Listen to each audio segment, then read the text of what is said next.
May pa Jollibee. Say hi. Hi. Tapos nag-shopping yan si Michelle. Bumili siya ng microphone, guys. Sapatos na Nike. Ay, akala ko Nike. Puma pala yun, guys. Sorry. Nagkamali. Tapos mayroon siyang microphone. Dami niyang burger na binili, guys, kasi ano, mapa-burger siya. Ang laki ng sinahod niya, guys. Ano, nasa 35,000. 35,000 pesos. O, diba? Dolobre ang burger. Nagsi-celebrate siya, guys. Ay, ito plastic na to.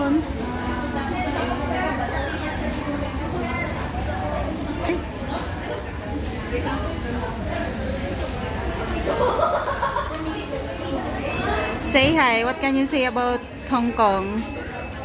So beautiful. So beautiful. Hiyang ka dito sa Hong Kong, ga? Ano masasabi mo? Ang hirap. Ang hirap? Ang hirap magiging OFW? Mahirap daw magiging OFW, guys.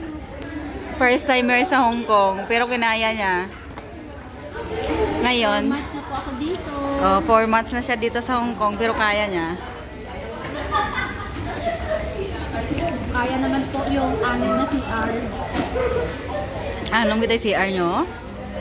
6 na CR. Ilang kwarto? 6. 6 din? Oh my God. 6 yung CR nila, 6 din yung kwarto, guys. Samantalang sa amin, ano lang, 2 kwarto lang. At saka, siyempre kasama na yun sa akin, 3 at saka 3 CR. 5 ka. Ang saka CR sa sala. Ah? 5 ka kwarto. 5 kwarto.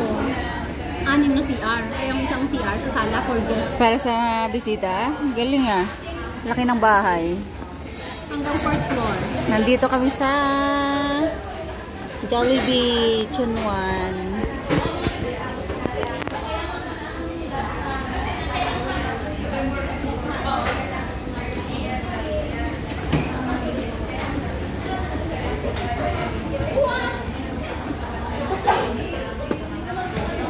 Live yan.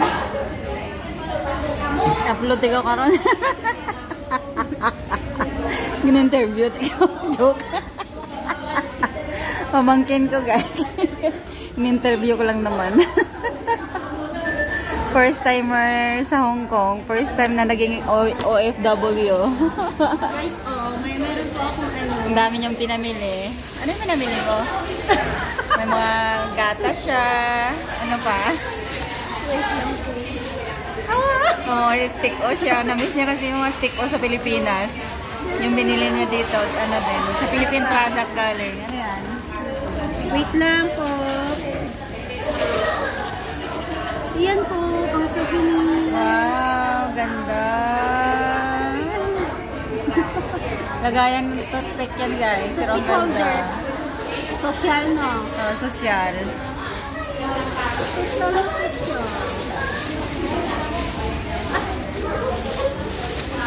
Dili ko na lang isunod kaya ako na anong... Burger?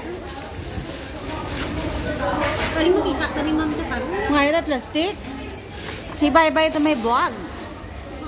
Bye-bye to my vlog. Thank you so much for watching, guys. Bye. Face mask na lang. Bye muna, ga. Say bye-bye muna. Say bye-bye. Bye-bye!